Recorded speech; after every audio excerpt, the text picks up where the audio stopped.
இன்று கண்ட அவமானம் வென்று தரும் வெகுமானம்.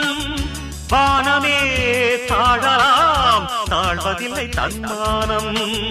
மேடு பள்ளம் இல்லாமல் வாழ்வில் என்ன சந்தோஷம். பாறைகள் நீங்கினால் ஓடைக்கில்லை சங்கீதம்.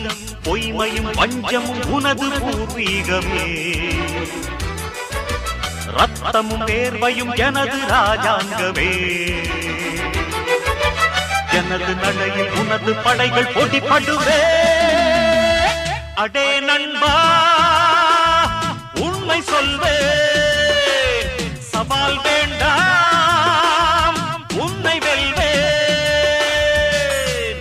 வெற்றி நிச்சயம், இது வேத சத்தியம். கொள்கை வெல்வதே நான் கொண்ட லட்சியம்.